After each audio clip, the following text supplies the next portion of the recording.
ટીવાય B.Sc home science semester 5 nutrition અને fitness paper number 6 એ વિષય અંતર્ગત યુનિટ નંબર 6 યોગનો અભ્યાસક્રમ.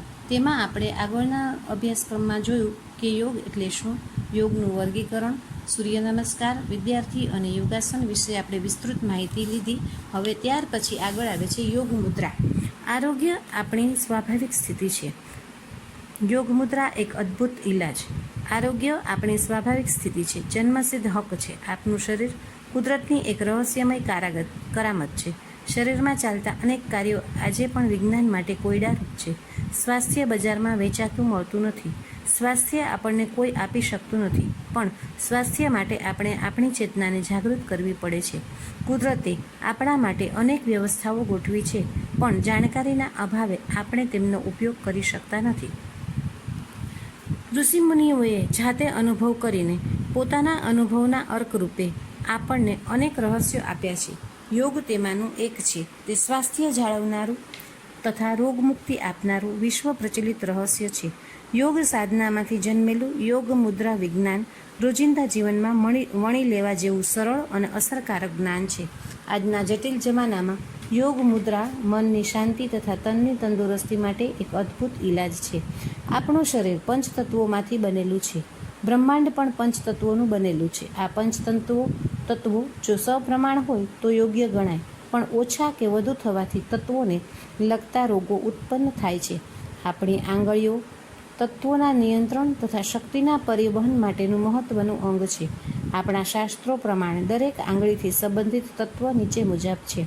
અંગૂઠો અગ્નિ તત્વ, તર્જની એટલે અંગૂઠા પછીની પહેલી આંગળી વાયુ તત્વ, મધ્યમાં એટલે મોટી આંગળી વચલી આકાશ તત્વ, અને અનામિકા એટલે ત્રીજી આંગળી પૃથ્વી તત્વ, અને કનિષ્ઠા એટલે ટચલી આંગળી જળ તત્વ.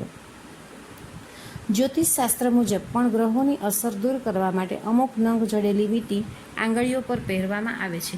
ચીનમાં આંગળીઓને પ્રાણ શક્તિના માર્ગ તરીકે ઘણું મહત્વ મળેલું છે. આજે એક્યુપ્રેશર, એક્યુ એટલે આંગળી અને પ્રેશર એટલે દબાણ પદ્ધતિમાં પણ આંગળીઓને મહત્વ આપવામાં આવે છે. યોગમાં આંગળીઓનો ઉપયોગ કરી યોગ મુદ્રા દ્વારા આપણે ચોક્કસ રીતે આપણું આરોગ્ય જાળવી શકીએ છીએ. રોગ દૂર કરવામાં પણ આંગળીઓ ઘણી ઉપયોગી છે. યોગ મુદ્રાઓ અત્યંત સરળ અને દરેકથી થઈ શકે તેવી ક્રિયાઓ છે. યોગ મુદ્રાના ચિત્રોમાં બતાવ્યા પ્રમાણે 5 આંગળીઓનો એકબીજી સાથે સ્પર્શ થવાથી તત્વોનું નિયંત્રણ થાય છે અને શક્તિનું સિંચન થાય છે. યોગ મુદ્રા વધુ ફાયદાકારક બનાવવા માટે આરામદાયક જગ્યા પર બેસવું, યોગ મુદ્રા કરતી વખતે શરીરને ઢીલું રાખવું, મન શાંત અને પ્રફુલ્લિત રહે તેવા વાતાવરણમાં યોગ મુદ્રા કરવી. યોગ મુદ્રા સાધારણ રીતે રોગમુક્તિ સુધી કરવાની હોય છે, પણ જ્ઞાન મુદ્રા, પૃથ્વી મુદ્રા અને પ્રાણ મુદ્રા રોગમુક્તિ પછી પણ કરી શકાય છે. દરેક માટે યોગ મુદ્રા ઉપયોગી છે. મુદ્રાઓ 10 મિનિટથી શરૂ કરી ધીમે ધીમે 30થી 40 મિનિટ સુધી કરવી. આંગળીઓને ખેંચી તાણીને યોગ મુદ્રાઓ કરવાનો પ્રયત્ન કરવો નહીં. ધીરે ધીરે અભ્યાસથી આપમેળે યોગ મુદ્રા યોગ્ય રીતે થશે. બને ત્યાં સુધી આંગળીઓમાં વીંટી અને કપડા પર ધાતુના પટ્ટાવાળા ઘડિયાળ કે બંગડી પહેરવી નહીં. યોગ મુદ્રા કરતી વખતે શરીરનો કોઈ પણ ભાગ જમીનને અડકે નહીં તે રીતે લાકડા, ચામડા કે જાડા કાપડાના આસન પર બેસવાથી વધુ ફાયદો થાય છે. કોઈ પણ દવા ચાલતી હોય તે દરમિયાન મુદ્રાઓ કરવી નહીં. યોગ મુદ્રામાં પહેલી મુદ્રા છે જ્ઞાન મુદ્રા. મનને એકાગ્ર બનાવવામાં તથા આધ્યાત્મિક ઉન્નતિ માટે ઘણી ઉપયોગી છે. નિદ્રાના રોગો દૂર કરવા અને તણાવનું નિવારણ કરવા અને યાદશક્તિ વધારવા ઘણી ઉપયોગી પુરવાર થાય છે. ઓછામાં ઓછી 10 મિનિટ આ મુદ્રામાં બેસી રહેવું. ત્યાર પછી છે વાયુ મુદ્રા. વાયુ મુદ્રા વાળ, સાંધાના દુખાવા, લકવા, ગઠિયોવા, નસોનું કમજોરપણું, કંપવા અને વાના અસાધ્ય રોગો મટાડે છે. ત્યાર પછી છે શૂન્ય મુદ્રા. કાન માટે આ મુદ્રા ખાસ ઉપયોગી છે. કાનનો દુખાવો, કાનની બહેરાશ, કાનમાં પરું થવું વગેરે આનાથી મટે છે. ત્યાર પછી છે પૃથ્વી મુદ્રા. આ જ્ઞાન મુદ્રાની જેમ પૃથ્વી મુદ્રા પણ ઉપયોગી છે. જ્ઞાન મુદ્રાના સમગ્ર લાભ આ મુદ્રા દ્વારા પણ મળે છે.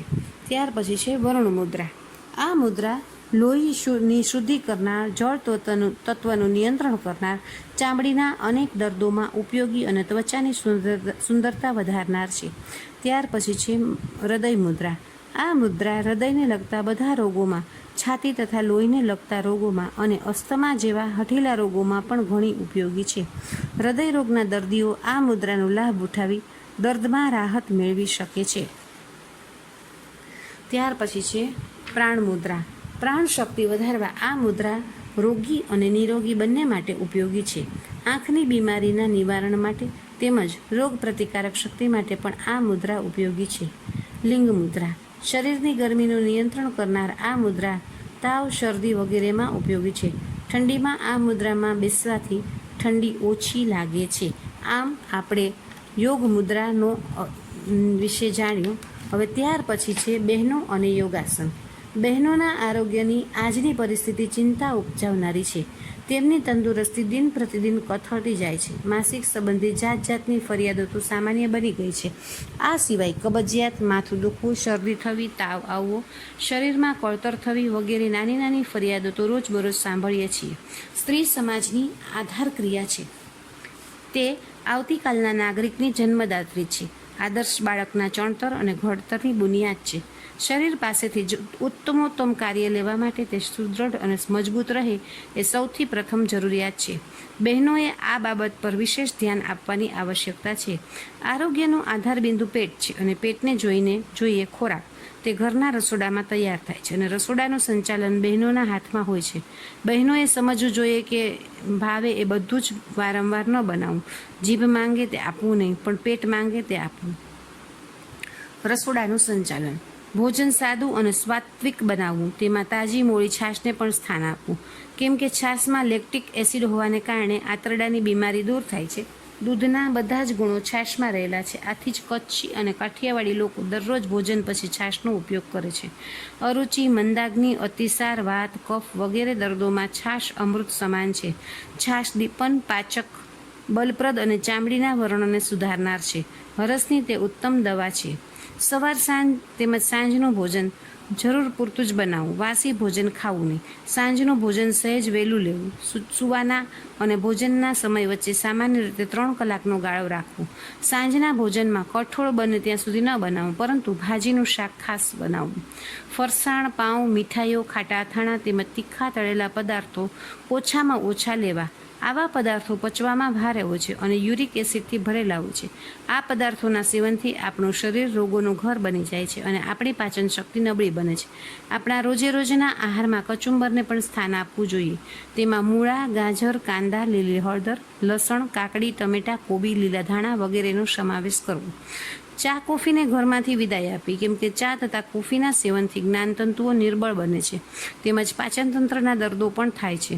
ચા કોફીને બદલે દૂધ અથવા આદુ, લીંબુ અને મધનું શરબત બનાવવું. ઋતુના શાકભાજી અને ફળોનો ખાસ ઉપયોગ કરવો. સદા માત્ર બટેટા અને ડુંગળી જ ખાતા રહેવું નહીં. ભોજન ગમે ત્યારે ન લેતા નિયમિત ચોક્કસ સમય લેવું જોઈએ. ગૃહિણીઓએ તે માટે ખાસ આગ્રહ રાખ્યો અને ઘરના સભ્યોને સમયસર જમાડી દે. આંતરિક અવસ્થાની પણ બાહ્ય વાતાવરણ ઉપર ભારે અસર પડે છે, એટલે હંમેશા ખોરાક તૈયાર કરતી વખતે મન પ્રફુલ્લિત રાખવું જોઈએ. ઉપરયુક્ત બાબતો લક્ષ્યમાં રાખી બહેનો પોતાના ઘરનું રસોડું ચલાવે તો પોતાનું તેમજ પોતાના ઘરના સદસ્યોનું આરોગ્ય જરૂરથી જાળવી શકે.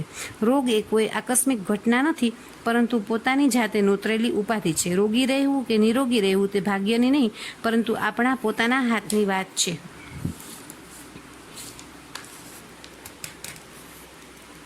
યોગાસનો બહેનો માટેના. આજની પરિસ્થિતિમાં બહેનોના જીવનમાં શારીરિક શ્રમ ઘટ્યો છે. આથી બહેનોનું સ્વાસ્થ્ય કથળવા લાગ્યું છે. બહેનો માટે આજના પલટાયેલા સંજોગોમાં સંપૂર્ણ શરીર સ્વાસ્થ્ય જાળવી રાખવું મુશ્કેલ છે. બહેનોની શારીરિક પરિસ્થિતિ જોતાં તેમના શરીરને નિરોગી અને સુડોળ રાખવા માટે અનેક કસરતો પૈકી યોગાસન સૌથી વધુ અનુકૂળ છે. તેને માટે મોટા મેદાનની કે કોઈ ખર્ચાળ સાધનોની જરૂર પડતી નથી. ઘરના નાના ઓરડામાં કે અગાશી ઉપર પણ યોગાસનો થઈ શકે છે. બહેનોના જ્ઞાનતંતુઓ, હૃદય, ફેફસા, જઠર, યકૃત વગેરે શરીરના બધા જ અવયવો ઘણા જ કોમળ અને નાજુક હોય છે. આ નાજુક અવયવોને ભારે વ્યાયામ થકવી નાખે છે. માટે યોગાસનો જેવો હળવો વ્યાયામ જ સ્ત્રીઓને અનુકૂળ પડે છે. નિયમિત આસનોના અભ્યાસથી શરીરના પ્રત્યેક અવયવને તેમજ શરીરની નલિકાવાળી તેમજ નલિકા વગરની ગ્રંથિઓને કુદરતી શ્રમ મળે છે. વળી જો કોઈ ગ્રંથિનો વિકાસ અટકી ગયો હોય તો તે ફરી શરૂ થાય છે. તેથી તેની સાથે તે ગ્રંથિઓમાંથી આરોગ્યવર્ધક રસો પણ સારા પ્રમાણમાં લોહીમાં ભળે છે. દુબળી પાતળી બહેનો કે વધારે મેદવાળી બહેનો યોગાસનો દ્વારા પોતાના શરીરને સુડોળ અને ઘાટેલું બનાવી શકે છે. તેમજ શરીરના સ્વાભાવિક સૌંદર્યને વધારી શકે છે. પ્રભુ શરીરમાં હંમેશા સૌંદર્ય રૂપે આવિર્ભાવ પામે છે. યોગાસન દ્વારા એ શક્ય બને છે. બહેનોના નિતંબના હાડકાં મોટા હોવાથી પેટ, પેઢા અને નિતંબના ભાગ પર ચરબીના થર જામે છે. આને પરિણામે ગર્ભાશયની અનેક તકલીફો, કબજિયાત, અનિયમિત માસિક વગેરેના ભોગ થવું પડે છે. આ તકલીફો દૂર કરવા ભુજંગાસન, શલભાસન, નૌકાસન, ધનુરાસન વગેરે પેટના આસનો કરવા જોઈએ. તેથી ચરબી ઘટે છે. કેટલાક પાચક અવયવો દબાય છે અને તંદુરસ્ત બને છે. તેમજ પાચક રસો પૂરતા પ્રમાણમાં સ્ત્રવે છે. આથી ખોરાકનું સુયોગ્ય પાચન થાય છે. લોહી પણ સારું બને છે. જઠર, આંતરડા, પેનક્રિયાસ, મૂત્રપિંડો, બરોળ વગેરે વધુ ક્રિયાશીલ બને છે. વંધ્યત્વ દૂર થાય છે. તેમજ ગર્ભાશયનો અધૂરો વિકાસ પૂર્ણ બને છે. જે બહેનોની ઊંચાઈ અને વજન ઓછા હોય અને જેમને પોતાની ઊંચાઈ અને વજન વધારવું હોય તેમણે સર્વાંગાસન ખાસ કરવું. આ આસન કરવાથી થાઇરોઇડ નામની ગ્રંથિ વધુ ક્રિયાશીલ બને છે. ઊંચાઈ વધારવામાં આ ગ્રંથિનો ફાળો વિશેષ હોય છે. આ સાથે તાડાસન તથા સૂર્ય નમસ્કાર પણ કરવા. સૂર્ય નમસ્કાર વજન વધારવામાં શ્રેષ્ઠ છે. આમ યોગાસનનો વ્યાયામ બહેનોમાં નવો ઉત્સાહ લાવી શકે છે. આ યોગાસનો એ આપણા પ્રાચીન ભારતીય ઋષિમુનિઓનો અમર વારસો છે. આ ભારતીય યોગાસન પદ્ધતિને વિશ્વભરમાં પ્રસિદ્ધિ અને વૈજ્ઞાનિક માન્યતા મળી છે. આથી ભારતભરમાં ટૂંક સમયમાં જ શાળાઓ અને કોલેજોમાં પણ યોગનું શિક્ષણ દાખલ કરવા માટે વિચારાઈ રહ્યું છે. આસનો અંગે બહેનોને સૂચના. સ્વચ્છ સુઘડ જગ્યા પર શૌચાદિ કર્મ પછી ખાલી પેટે આસન કરવા. યોગાસન કરતી વખતે બહેનો માટે પંજાબી પોશાક વધુ અનુકૂળ રહે છે. જે બહેનોનું શરીર નબળું હોય તેમણે અનુભવી અને આ વિષયના જાણકારની સલાહ લઈને જ આસનો કરવા.